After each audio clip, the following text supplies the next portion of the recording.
Hola, ¿qué tal? ¿Cómo están? Bienvenidos a un episodio más de este podcast de Libros para Vivir. Te abro las puertas de este espacio de par en par.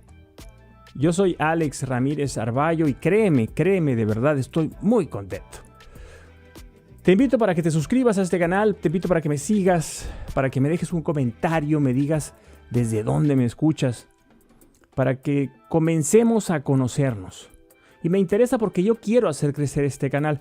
Yo creo que tengo un mensaje y yo creo que hay alguien ahí afuera dispuesto a escuchar este mensaje. El día que nos encontremos no será un accidente, será un milagro.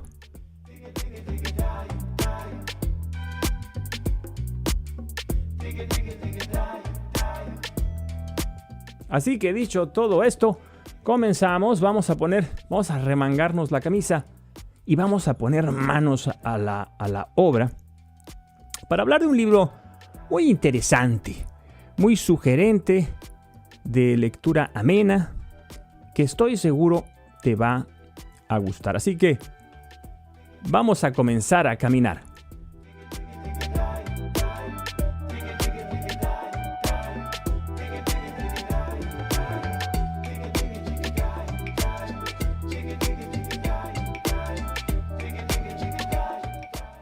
Bueno, vamos a ello, pues.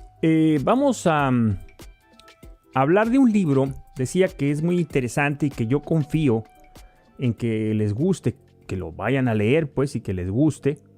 Y este libro, yo decidí leerlo después de escuchar un podcast de sus autores. Sus autores se llaman Alex Rovira y Francesc Miralles. Y el podcast, que por cierto es altamente recomendable, se llama Ojalá lo hubiera sabido antes. Y si a ti te interesa este video, si te interesan los temas que yo abordo aquí, el tipo de libro al que yo reseño o los que yo reseño, pues es muy probable también que este podcast te guste. Y además te garantizo que vas a obtener mucho beneficio al escucharlo. Pero vamos al libro. Hecha la recomendación, vamos al libro. El libro se llama Homo Solver. Y fue publicado hace poco tiempo, relativamente poco tiempo, unos meses, en mayo de 2025. Se trata de un libro que pertenece al género de los textos totalizadores.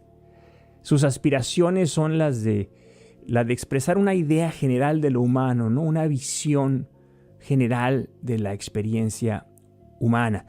Es, que duda cabe, un deseo muy grande. Pero la maestría de los autores, creo yo, consigue sacar adelante tal proyecto con las pues muy obvias limitaciones, muy comprensibles limitaciones. No podemos meter todo el mar en una botella de Coca-Cola, se sabe, ¿verdad? Pero yo creo que al hacer este tipo de reflexiones totalizadoras universales, estamos cumpliendo con la vocación más humana de todas, que es la de querer comprender el mundo que nos rodea y a nosotros mismos como parte de ese mundo. Es un género que se practica poco. Hoy, sobre todo, se escriben textos de carácter fragmentario, sobre todo. Bueno, vamos al libro. Voy a hablar detalladamente de cada una de sus partes. El libro consta de 5 partes fundamentales, como si fueran los 5 pilares. Y cada una de estas partes se encuentra subdividida a su vez en 3 partes, que yo voy a llamar aquí apartados. Así que el libro consta pues de 15 apartados. Vamos pues a analizar ahora cada una de las partes y cada uno de los apartados. Comenzamos. La primera parte se llama Descubrimiento Personal. Y como su nombre lo indica, pues tiene que ver con el punto de partida del viaje maravilloso del crecimiento humano, ¿verdad? Con lo que yo llamo la toma de conciencia. El mundo, muchachas, muchachos, está lleno de personas que nacen, viven y mueren sin saber a dónde van. Es una tragedia en toda regla. No viven, se dejan vivir. Son pura fisiología y confusión. Fíjate qué fuerte lo que estoy diciendo. Fisiología y confusión. ¿Por qué fisiología, Alejandro? Bueno, pues porque respiran, porque su cuerpo consume energía, tienen que comer y descomer, tienen que dormir. Porque están fisiológicamente vivos, son una realidad viviente. Pero no hay un para qué, no hay una motivación ulterior, no hay lo que los griegos llamaban una teleología. Por eso están sumidos en una especie de confusión permanente, son como las veletas, apuntan hacia allá, hacia donde el viento se mueva. Pues bien, este libro, muchachas, muchachos, nos invita a evitar esta tragedia. Y en este primer apartado, en esta primera parte, los tres apartados se llaman identidad, deseo y autoestima.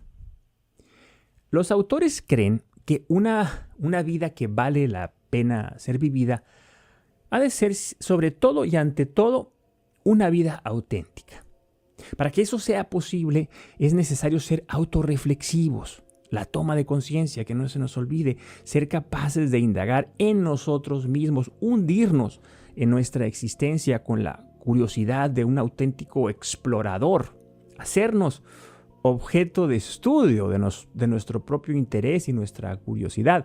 Necesitamos establecer un autoconcepto que no ha de ser, por supuesto, monolítico. No se puede decir yo soy X, yo soy Y. No se puede establecer una relación de identidad absoluta con este autoconcepto, ¿no? Este autoconcepto o esta imagen mía debe ser el resultado de una meditación honesta sobre nuestra existencia y sobre todo debe ser la consecuencia de una reflexión en torno a mi realidad actual. Cuando nos conocemos bien, muchachos, muchachas, sabemos cuáles son las herramientas con las que contamos y cuáles son las circunstancias que nos rodean.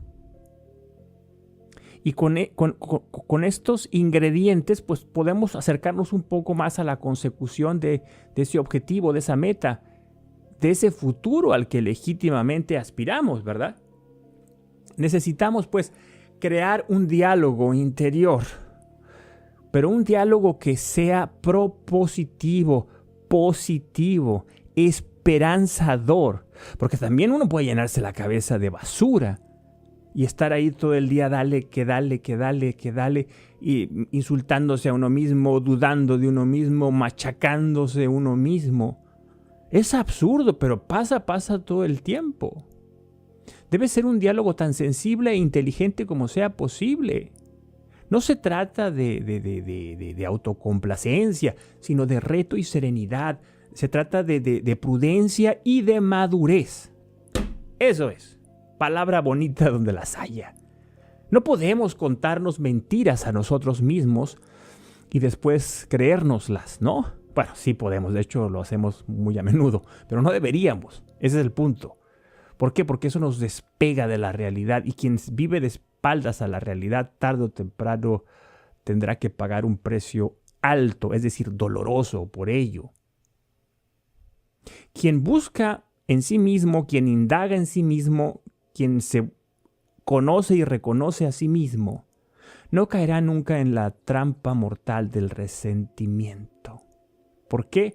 Porque no está viviendo en el mundo de las fantasías, ni va a cometer la torpeza de tomárselo todo de manera personal. En el siguiente apartado, que se llama deseo, también de esta primera parte, recuerda que hay 3 apartados por cada una de las partes, o 3 secciones. Pues en este apartado llamado deseo, se nos invita al reconocimiento de nuestra voluntad. Y aquí la palabra clave es voluntad. Y yo te pregunto retóricamente, ¿sabes tú a dónde vas? Y me lo pregunto a mí mismo también. ¿A dónde vas, Alejandro? ¿Sabes a dónde vas? ¿Quo vadis? Es curioso, pero no son pocos los que creen estar viviendo una mala vida, los que creen que Dios no los escucha, que la culpa es de Dios, de sus padres, de la familia que le tocó, del país donde les tocó nacer, del gobierno, de los empresarios, de X, Y o Z. Pero resulta que estas criaturas vociferantes y quejosas son incapaces de responder a esta preguntita. ¿Qué quieres de la vida? ¿Qué quieres de la vida? Te hago la pregunta otra vez. ¿Tú qué quieres de la vida? Según los autores, estos deseos deben ser auténticos y no impuestos. Deben nacer precisamente de ese autoconcepto y de ese conocimiento que vamos labrando, ¿no? Eso que yo llamo el núcleo de identidad personal, que es un término que yo derivo o tomé de la antropología filosófica. Abrazar nuestra autenticidad es lo mejor que podemos hacer, muchachos. ¿Saben por qué? Porque nos garantiza una base sólida sobre la cual construir nuestro mundo. Saber lo que queremos supone además honrarlo con acciones, sin avergonzarnos, sin sentirnos menos, sin sentir esa obsesión enfermiza de querer quedar bien con todo mundo. No tendría yo la necesidad de ello si yo estoy afianzado en un autoconcepto claro, honesto, transparente. Tenemos un altísimo deber, muchachos, muchachas, que es el de respetar nuestra propia persona y, a mi juicio, no hay mejor manera de hacerlo que contando nuestra propia historia. Somos al hacer, pero somos también al decir. Y lo mejor que podemos decir es nuestra propia historia. Hay algo que solo tú, que solamente tú tienes y que el mundo se perdería si decides no exponerlo. Como ya lo he dicho aquí yo tantas veces cuando hablo de la extrema singularidad de la persona, ¿no? En el apartado autoestima, que es el siguiente, se habla de un asunto esencial. Toda vez que tenemos una noción clara de quiénes somos y qué es lo que queremos hacer, es necesario entonces reconocer nuestro valor para evitar caer en el error de buscar una fuente de validación externa. Tal es la importancia de la autoestima. Es menester fomentar el amor propio basado en el autoconocimiento, que ha sido el punto de partida. ¿Me sigues? Y la asertividad también, ¿no? La resiliencia también. Entonces, este autoconocimiento, esta resiliencia y esta asertividad son, digamos, las tres raíces más importantes de ese amor propio, que no es egótico, ¿no? Que no es que quieras colocarte en el centro del universo. No es eso, es simplemente honrar, es decir, tratar con honorabilidad tu propia persona, tu condición dignísima de ser humano y tu historia. Por eso yo decía, no puedes avergonzarte de lo que eres, no puedes avergonzarte de lo que has hecho, no puedes avergonzarte de lo que estás buscando, de tus propios sueños, de tus deseos. Porque si lo haces, entonces, ¿qué puedes esperar de los demás si tú misma, tú mismo, estás menospreciándote? Tenemos que aceptar que no podemos caerle bien a todo el mundo, pero no debemos derivar, en mi opinión, de ello una sensación de fracaso. Y eso pasa todo el tiempo, ¿no? Nuestra mente funciona así. Recibes 200 comentarios positivos, hay uno que es terrible y esa noche te vas a la cama con un sabor amargo en la boca. ¿Por qué? Por ese solo comentario que parece pesar más que los 200 comentarios positivos que también están ahí.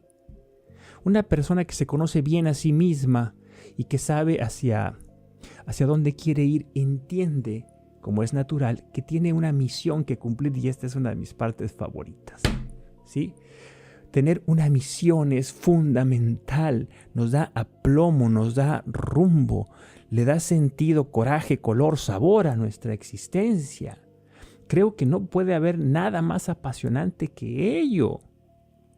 Se robustece, es decir, se hace más fuerte la autoestima en la práctica, en la exposición pública, en hacer eso que estoy haciendo yo ahora, que es ponerle un rostro a mis palabras y decir, soy yo, el que dice estas cosas, soy yo el que cree estas cosas, soy yo el que está intentando vivir estas cosas de este modo y de este otro.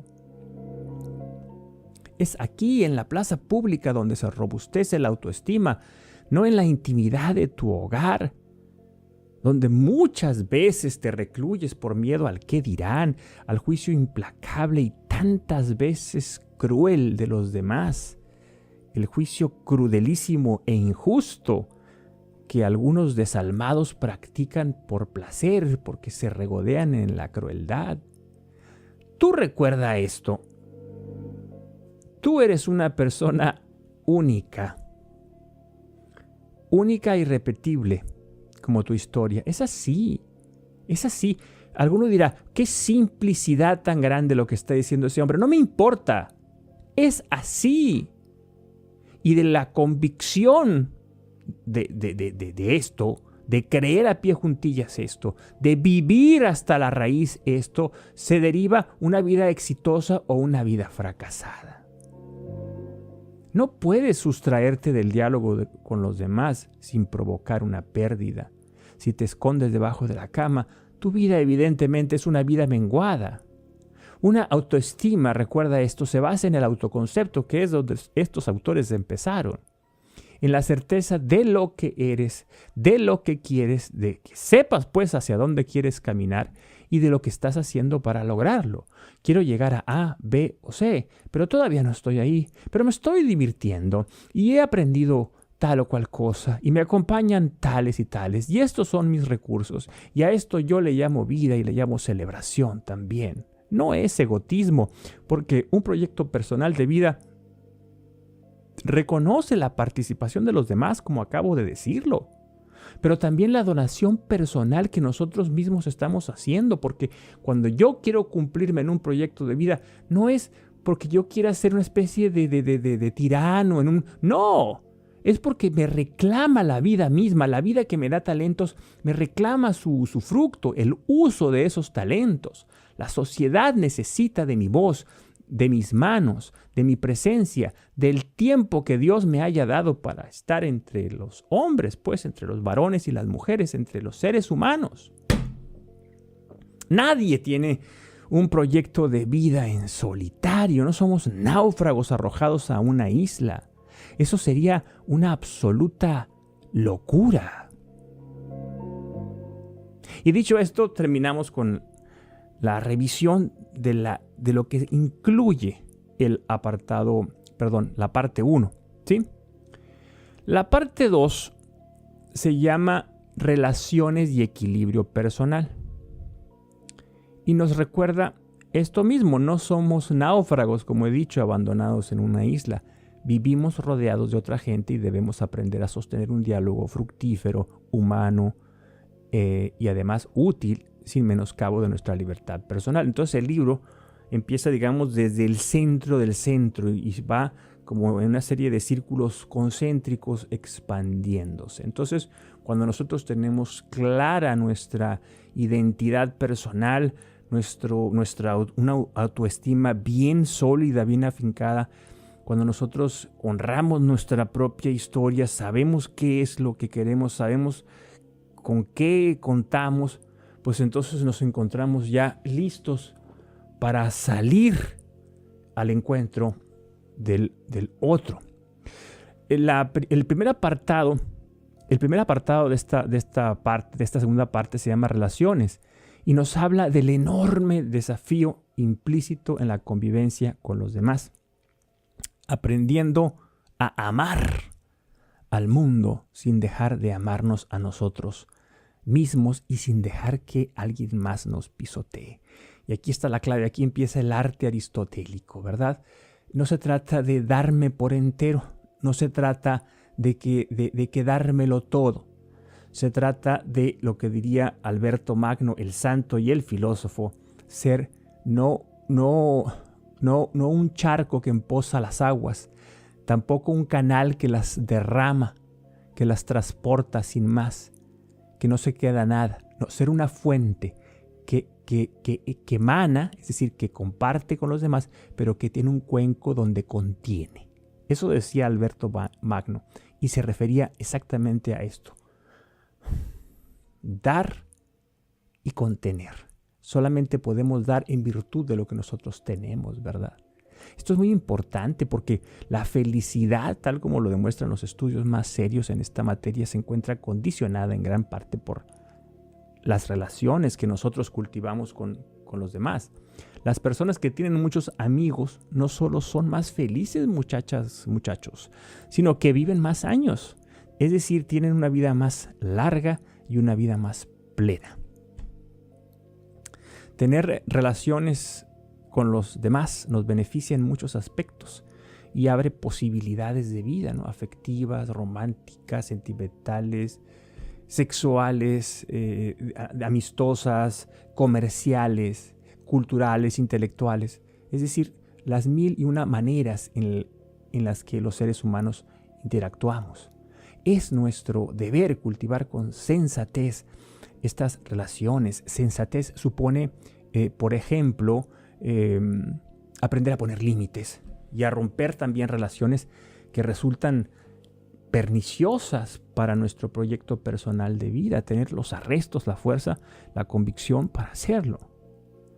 Con los demás sostenemos una relación de diálogo permanente, así que no te olvides de que además de expresarte, debes aprender a escuchar. Y esto me lleva a pensar en el tema de la escucha atenta, que ya abordaré aquí alguna vez, que ya he mencionado en algún episodio anterior o en alguno de los videos de este canal y que considero es tan importante. Bueno, avancemos. El segundo apartado de la segunda parte se llama amor. Fíjense nada más qué palabra. Uno de los nombres de Dios, amor, y supone el desafío enorme de comprender el amor. No solo el amor romántico y sentimental, sino el amor como una pasión que es motor de la vida, que es fuente de sentido. El amor es una experiencia sensible, pero además es un compromiso que nos hace estar donde debemos estar y nos hace hacer lo que debemos hacer. El amor es una aventura. Supone cuidar y cuidarnos, abrirnos a la vida, ser libres, sentir en nuestras carnes la pasión por vivir, por estar aquí y ahora completamente vivos. Yo estoy enamorado ahora mismo frente a esa cámara hablando. En la mañana andaba caminando por ahí en el bosque, clima perfecto, una luz perfecta, una belleza tremenda a mi alrededor.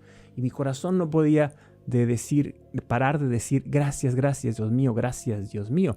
Esta vida, esto está tan bien hecho que no puedo más que dar gracias. El que ama se convierte en el amor. El que ama se ha dejado tomar por Dios. El que ama abre las puertas a un mejor porvenir. El que ama enfrenta los problemas de la vida con una actitud propicia para su superación. Amar es volvernos servidores de un destino. Ah, caray. Toma nota, flaco, eso me gustó. ¿Qué dije? Amar es volvernos servidores de un destino. Esto supone que tenemos una misión pues que cumplir. Segunda vez que menciono esta palabra importante. Un sentido, un para qué, tengo una razón de vida. Si me levanto de la cama es porque hay algo que me está animando. Y es algo que vale la pena. No es que me esté esperando un plato de comida, como uno pudiera decir. No, es un bien trascendente, algo que va más allá de mí, de mi fisiología, de mi piel, de mi propia condición orgánica. Qué alegría siente en el cuerpo el que ha comprendido estas cosas.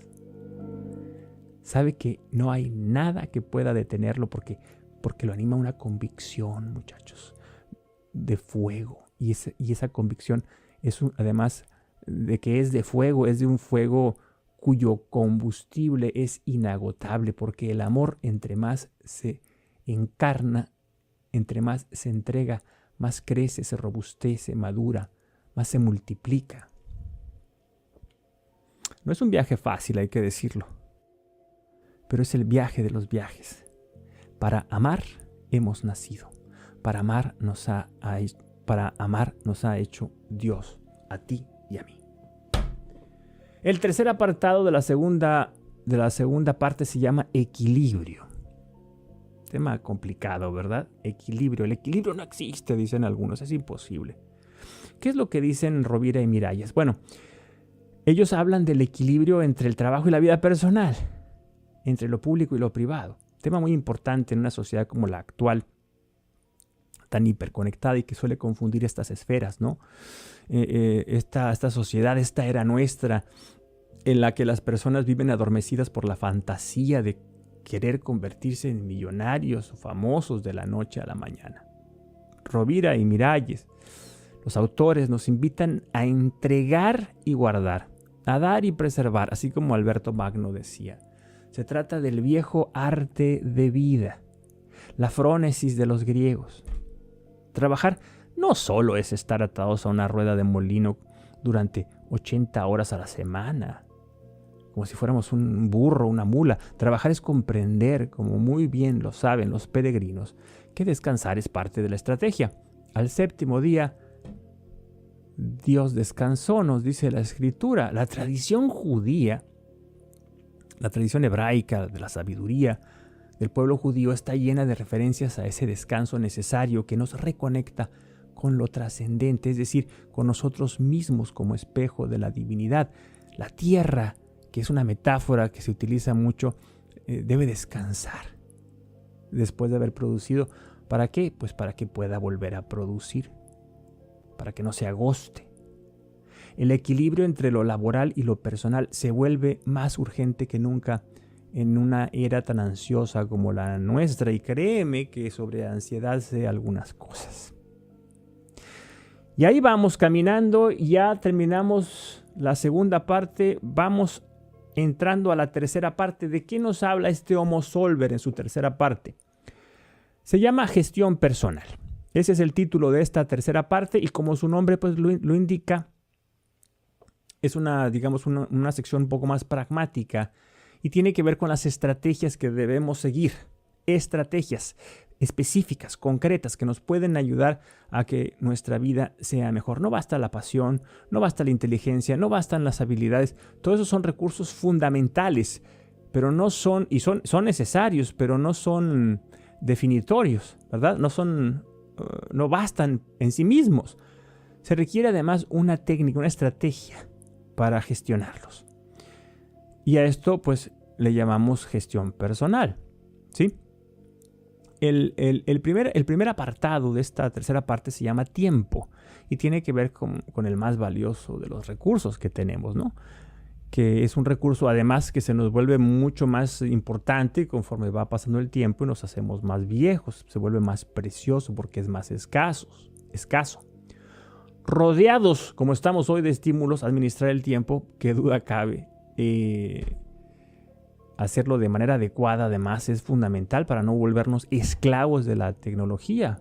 Estos aparatitos, ya se sabe, son altamente peligrosos si no sabemos controlarlos, si no ejercemos nuestra libertad y cortamos por lo sano, que es algo que muy pocas personas pueden hacer. Es menester que tú y yo determinemos con fuerza de carácter, es decir, con templanza, que es una virtud cardinal, pues nuestra independencia frente a ese monstruo de las 10,000 cabezas que son las redes sociales. Es necesario, muchachas, muchachos, enfocarnos, dirigir nuestra energía hacia un punto concreto si es que queremos cosechar frutos a la altura de nuestras expectativas. Si no lo hacemos así, es imposible. La mala gestión del tiempo nos enloquece, nos enferma, nos vuelve ansiosos e inunda nuestra sangre de cortisol. Ahí andamos a las carreras tratando de hacer las cosas y terminamos haciéndolas mal y sufrimos. Andamos cargando en la mochila un montón de cosas por hacer que no hacemos. Desconectar del ruido tecnológico es fundamental para vivir una vida plena y feliz. ¿Cuándo fue la última vez que saliste de tu casa sin el teléfono? Sin el móvil, sin el celular. ¿Cuándo fue? Pues te invito humildemente desde este podcast a que lo hagas, que lo dejes ahí en tu casa y te vayas a caminar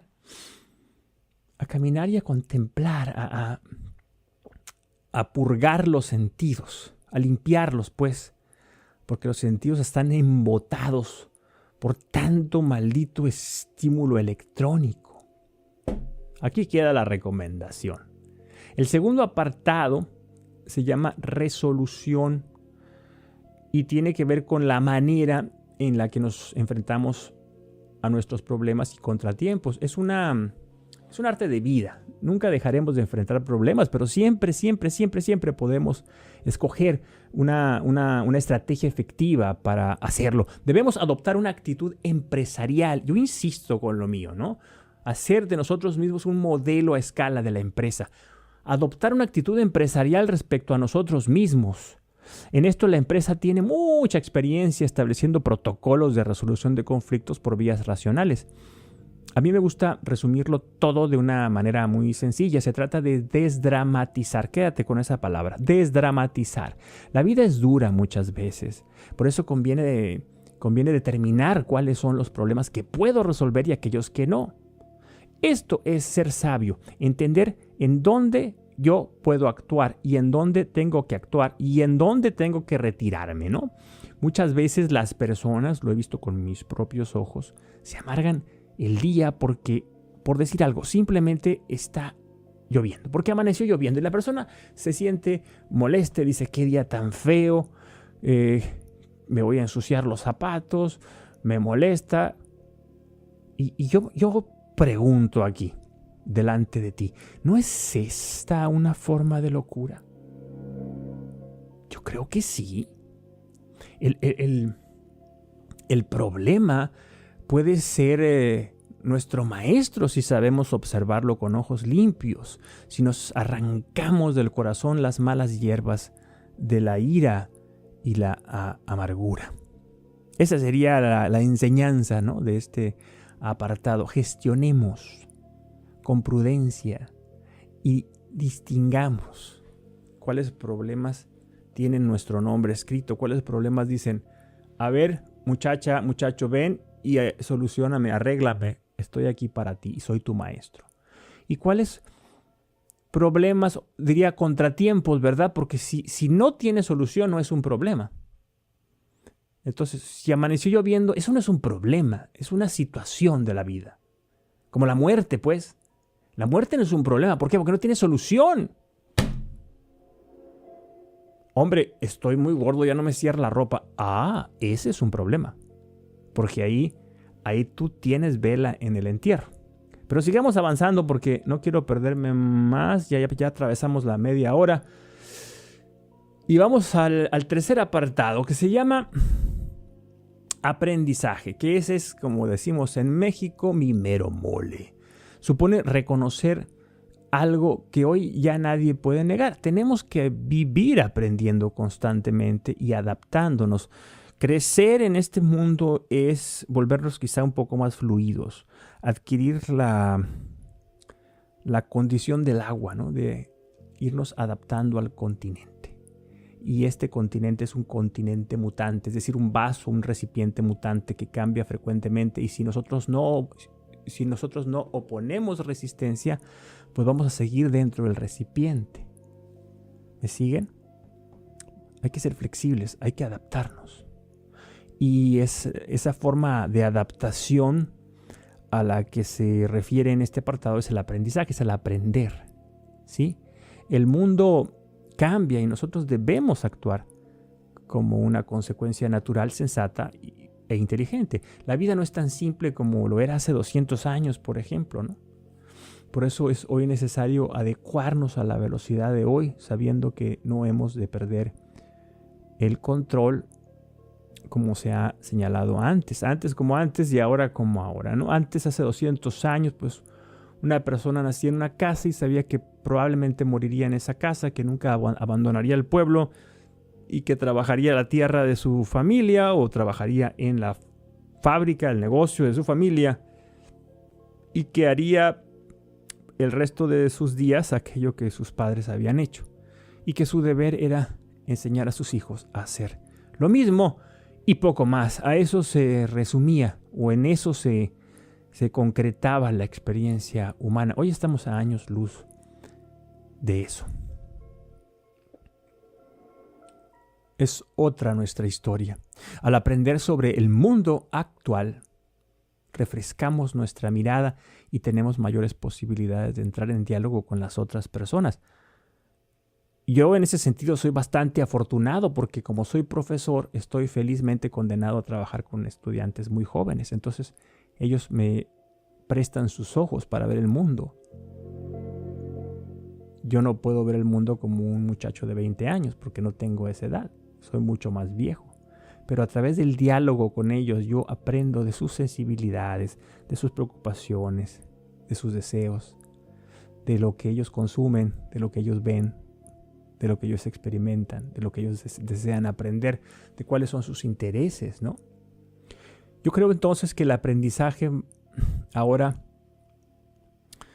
el aprendizaje más necesario ahora mismo es el de aprender a ser humanos. Es el de recuperar la humanidad perdida, robada por el avance aplastante de la tecnología. Es fundamental recuperar la capacidad de asombro, la ternura, la pausa, la solidaridad, la empatía, el amor, pues, como decía Rovira y Miralles, ¿no? Yo tengo esa fantasía de crear una escuela de humanidad. ¿Cómo ves, flaco? Tal vez estos podcasts, estas reseñas son las primeras lecciones de esa escuela, ¿no? Y me veo a mí mismo caminando por todo el mundo, hablando de la condición humana,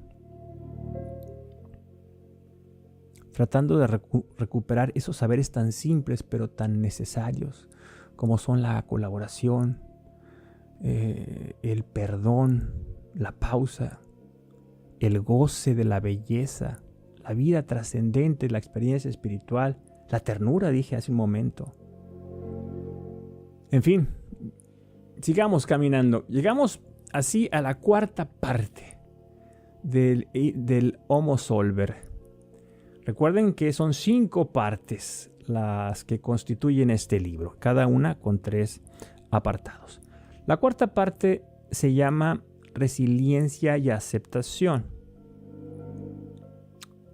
El primer apartado de esta parte se llama coraje, que es una palabrita que puede prestarse a confusión, ¿verdad? El coraje no es rabia ciega, sino fuerza dirigida y consciente.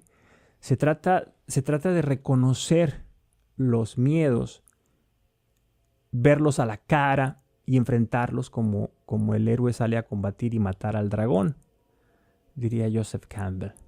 No es posible la vida sin miedos, pero sí es posible una vida en que cada uno de esos miedos se vuelvan puertas por las cuales entraremos a un nuevo yo, a una nueva realidad que solo se nos entregará si somos capaces de honrar, como ya he dicho antes, nuestra propia existencia. Es decir, no podremos entrar a esa otra realidad si no pasamos la prueba del dragón. Los autores hacen aquí un llamado a no escapar de la vida. Hoy que millones tratan de esconderse en el entretenimiento, ¿verdad?, de las pantallas. Hoy que hay tanta distracción y tanto influjo externo, el coraje nos recuerda la fuerza propia de cada ser humano para sobreponerse al temor cuando tiene clara la meta hacia dónde se dirige. Uno solo se arriesga por algo que vale la pena. Por eso es tan importante el discernimiento del que parte el libro, porque gracias a él podremos comprender hacia dónde deberemos de dirigir nuestros pasos y sobre todo contra qué obstáculos deberemos enfrentarnos. Tener coraje, muchacho, es ser adultos de verdad, es ser serios, es vivir honestamente, con coherencia. No hay plenitud de vida si no somos capaces de superar el reto de aquello que se nos presenta como amenazante. No hay atajos, no los hay. Y entre más pronto comprendamos esto, mejor. Tú decides si luchas o si pasas el resto de tu vida temblando bajo la cama. O sobre la cama haciendo pipí en la noche de miedo, ¿no? El libro nos recuerda algo precioso. Tener coraje, etimológicamente hablando, es tener corazón. Quédate con esto. Tener coraje es tener corazón, es tener sangre caliente.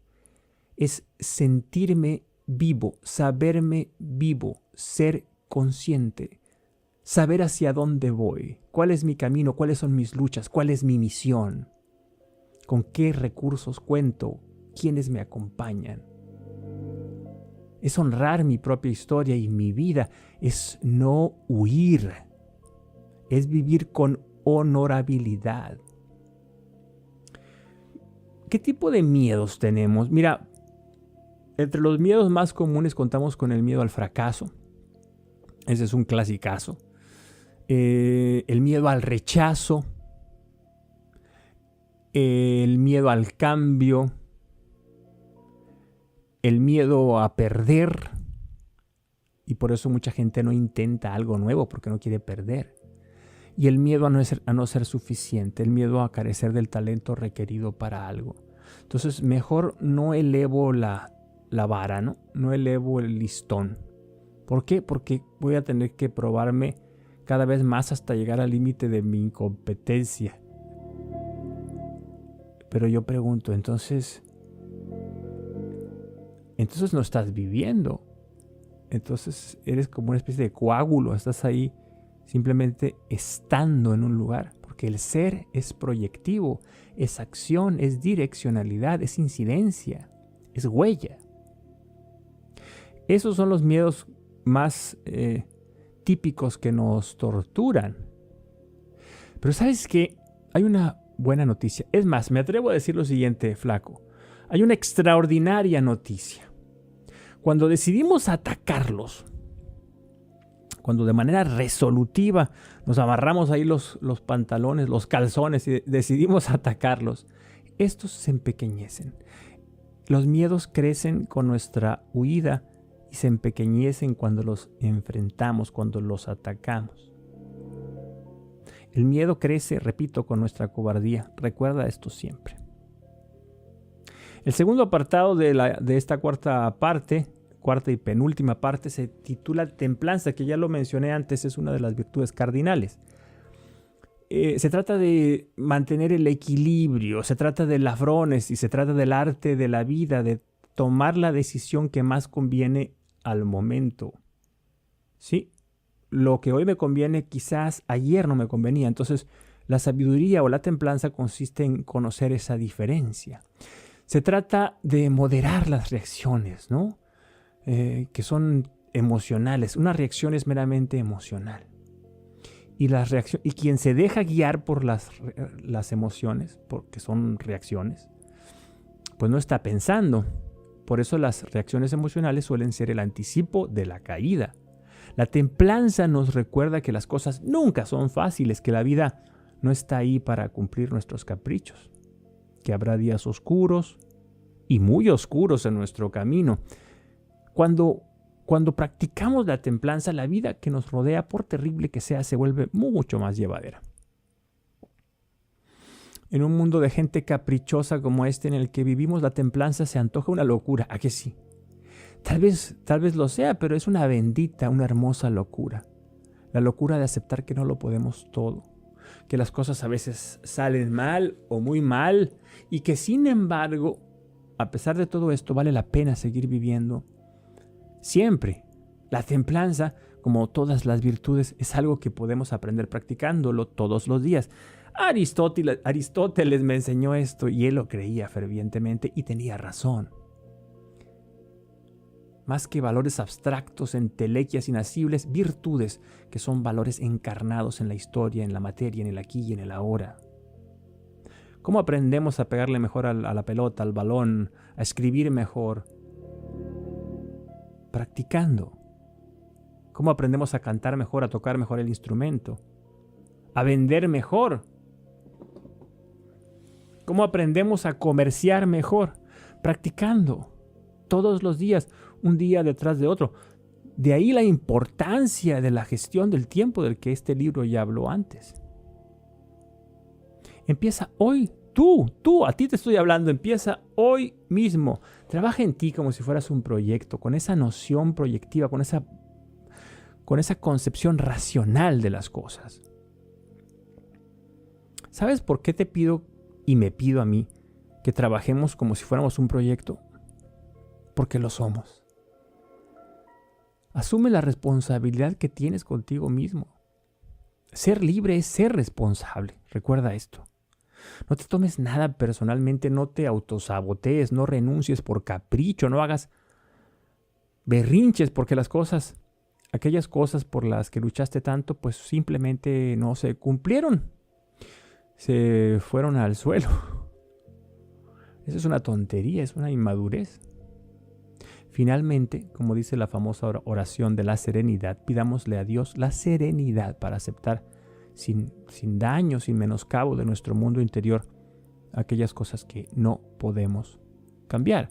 Y hay que decirlo, estamos asumiendo riesgos constantemente y la suerte también es parte de la ecuación. Hay gente que ha obrado mal y le sale bien, y hay gente que obrando muy bien le sale mal. Esa es una realidad que yo no me atrevo a negar. Pero eso no me compete a mí. Yo no puedo cambiar las reglas del juego. No puedo cambiar esa realidad. Lo que yo puedo hacer es comprometerme con aquello en lo que yo tengo injerencia, como lo he venido diciendo aquí desde el principio y como Rovira y Miralles lo dicen también. Además, recuerda también aquello que dijo el Quijote en su primera parte. Me parece que en el capítulo 21, si mal no recuerdo. Y ahí el caballero andante dice, ahí donde una puerta se cierra, otra siempre se abre. Así que sé curioso y explora lo que la vida te ofrece, porque ella es más sabia que tú. Estoy seguro de que te va a sorprender. Pero para que esa sorpresa suceda es importante, es fundamental colocarnos en disposición de ser sorprendidos. El tercer apartado de la cuarta parte se llama estoicismo, que es una palabra muy sobada y muy manoseada hoy en día, ¿no? Se trata de una revisión somera de esta filosofía que, como digo, a mi juicio se ha manoseado demasiado, se ha desvirtuado incluso. Veo por doquier a miles de sujetos autoproclamados estoicos que, pues yo creo que solo quieren dar rienda suelta a su narcisismo enfermizo, ¿no? El estoicismo es una filosofía práctica y noble, y subrayo esto, que nos enseña a sobreponernos a la vida, sobre todo a las partes más feas de la vida, a las partes difíciles, reconociendo lo que la sabiduría de siempre nos ha enseñado. No somos dioses, somos imperfectos y débiles. Debemos aceptar con nobleza nuestra condición humana, sin dejar de luchar por lo que queremos, pero debemos hacerlo prudentemente. No te dejes conquistar por nada que no sea tu alma, tu propia alma. Eso nos dijo Séneca alguna vez. Desde mi punto de vista, podemos asumir el estoicismo en estas dos palabras: aceptación y acción. Aceptar las circunstancias y acción para cambiarlas. Aceptar las circunstancias, flaco, toma nota, aceptar las circunstancias y acción para cambiarlas. Entre ambas media un por ahora, ¿no? Por ahora estoy aquí. Vamos a ver si puedo llegar allá. Voy a trabajar para que esas circunstancias cambien. Cuando tenemos un proyecto de negocio, por ejemplo, en el papel aquello se ve de maravilla. El papel lo resiste todo, se suele decir por ahí. Pero una vez que tratamos de ponerlo en marcha, nos damos cuenta de que hay 1000 contratiempos con los que no contábamos. Entonces toca corregir sobre la marcha. Y para eso, muchachos, tenemos que mantener la cabeza fría. Pero sobre todo debemos aprender de nuestros traspiés. El error es el maestro. Entre más gordos y obscenos sean los errores, mayor será también la posibilidad de aprender de ellos. Algunas lecciones estoicas, según los autores de este libro, serían o se resumirían más o menos en esto. Controla tu reacción si no puedes controlar los acontecimientos. Presente, presencia y conciencia. Aprende a elegir la respuesta correcta a los acontecimientos. Otro es un clásico, el Carpe Diem, ¿no? Carpe Diem, el solo por hoy. Aprovecha tus días y tus horas. No las malgastes, no las derrames. Céntrate en lo importante. En la vida hay épocas de todo. Hay vacas gordas y vacas flacas. Cada día es un nuevo comienzo. Cultiva valores que hagan de ti una persona virtuosa, como dijo Aristóteles, al que no me cansaré nunca de citar. Trabaja en ti con pasión y convicción. Mantén una mente abierta y practica la buena disposición a aprender de los demás. Sé generoso, sé paciente, sé sensible. Escucha, atiende, aprende a escuchar. No menosprecies al otro. El trabajo del estoico no es otro que el de la conquista de su mundo interior. Ahí nomás. Esa pequeña misión, conquistar nuestra realidad interior más profunda y más íntima. La quinta y última parte, ya llegamos al final. Van como 50 minutos más o menos. Yo había calculado 1 hora, parece que sí vamos a cumplir con esto. La quinta y última parte, muchacho, de este libro escrito por Alex Rovira y Francesc Miralles, de este libro que se llama Homo Solver, se titula Sabiduría y Trascendencia. ¿Sí? El primer apartado de Sabiduría y Trascendencia se llama Serenidad. Y esto ya nos va remitiendo a la famosa oración de la serenidad, ¿no? En él se plantea el desafío, acaso hoy más importante que nunca, de mantener la cabeza fría, la cabeza serena en un mundo cambiante. No podemos eliminar el caos, el ruido hasta cierto punto sí, pero podemos mantener la calma en medio de ese caos impuesto. El ser sereno ha aprendido que es un alto deber moral no agregarle más dolor al mundo, que es una máxima que yo tengo grabada a fuego en mi frente. Si hay una tempestad, entonces ese día no podemos ir a laborar en nuestros sembradíos. Debemos esperar sin desesperar, confiados en que tiempos traen tiempos, que la tormenta de hoy es el día con un sol esplendoroso de mañana. El libro cita, por cierto, aquella imagen de los evangelios en la que una tempestad azota, ¿se acuerdan? La embarcación en la que Jesús iba con sus discípulos, con los apóstoles, y cómo ellos pues empezaban a pegar de gritos, a desgarrarse las vestiduras, a arrancarse los cabellos, porque estaban aterrorizados, mientras el maestro dormía a pierna suelta. ¿Qué nos dice esta imagen? Bueno, pues que si no puedes hacer nada, es en vano desesperarte. Es absurdo, es una pérdida de energía tremenda. Es tan absurdo como querer volar. Imagínate que yo me planteo y les digo, los emplazo a mañana voy a transmitir en vivo. Mañana voy a transmitir en vivo porque voy a volar. ¿Qué pensarían ustedes de mí? Dirían, no hombre, pues ese tipo se volvió loco. Y sin embargo, miles y millones de personas se desesperan ante aquello que no pueden cambiar. Naturaleza humana, diría alguno. Hombre, no. Sigamos a Aristóteles y sigamos a Jesús en este ejemplo maravilloso que Rovira y Miralles colocan sobre la página. Ser sabios no es ser temerarios, es comprender que es en vano pues desesperarse ante aquello sobre lo que pues no tenemos incidencia. Soy mortal, voy a morirme, no puedo hacer nada para evitarlo, así que lo mejor es no pensar en ello nunca, porque no vale la pena, porque es absurdo, porque es un desgaste innecesario. ¿Acaso pensar en la muerte como una limitante que le da sentido a mi día a día, que enriquece mi día a día y que me compromete a trabajar para que este día mío de hoy sea más productivo, sea mejor, tenga más sentido, sea más trascendente? Quien quiere cambiar o quien opone resistencia a aquello que no puede cambiar es como aquel loco que quiere entrar a una casa no por la puerta, sino por un muro. Y a pesar de que le dicen, oye, esa no es la puerta está acá y está abierta, el loco sigue dándose de topetazos contra la cabeza hasta que pues ahí termina sobre un charco de sangre con la cabeza destrozada, ¿no? La serenidad es saber hacer pausa en un momento de locura. Y eso hace toda la diferencia.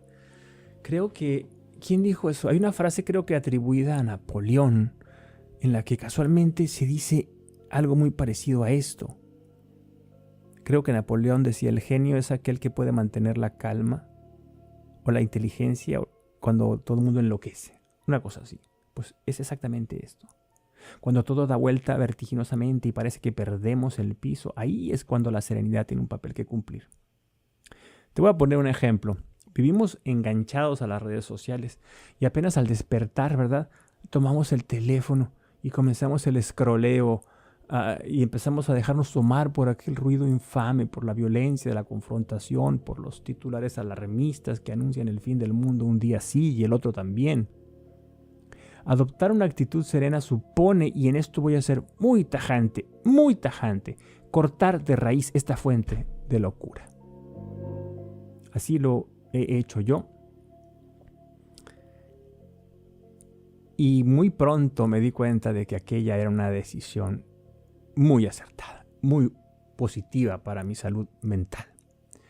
El tercer apartado de esta última parte, y por lo tanto el último apartado de todo el libro, se llama iluminación.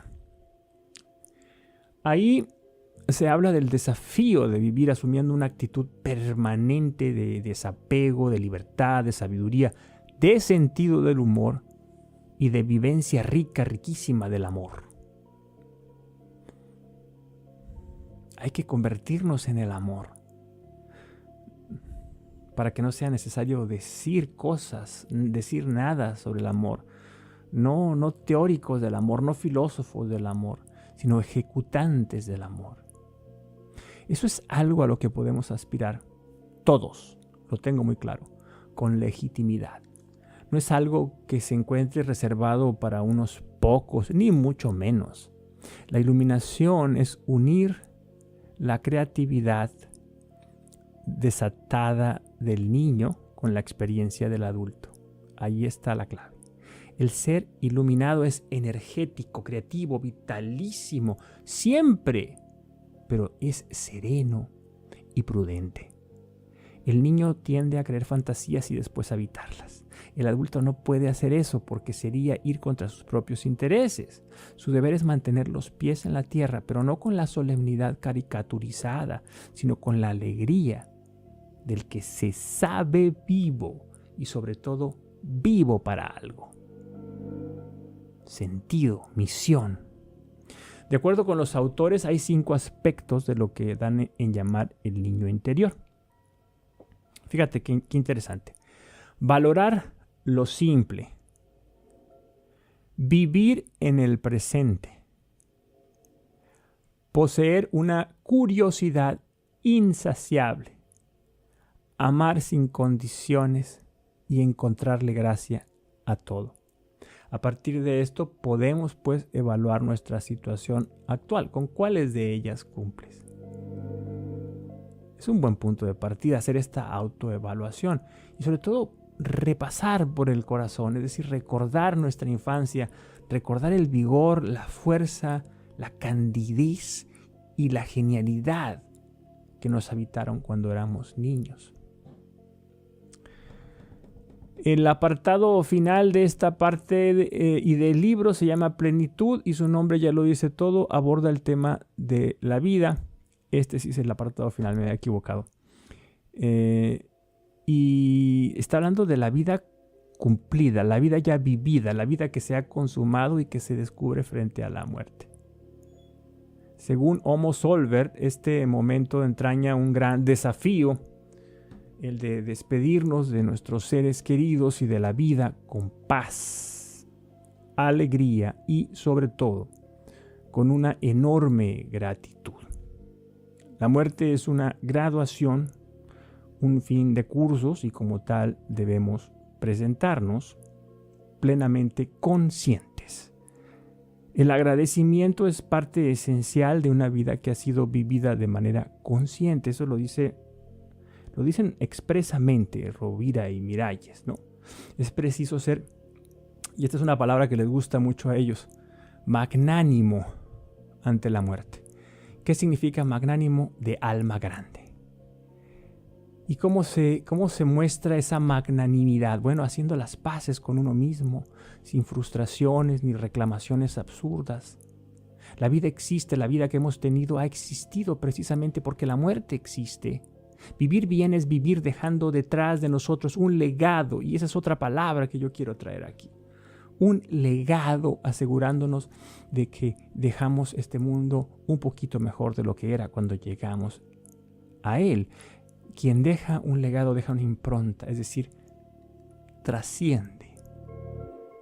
No es una aspiración exagerada, por el contrario, debería ser el más alto deber de cada uno de nosotros. ¿Lo has pensado tú? ¿Alguna vez te lo has planteado? ¿O vives dormido, el sueño absurdo del día a día?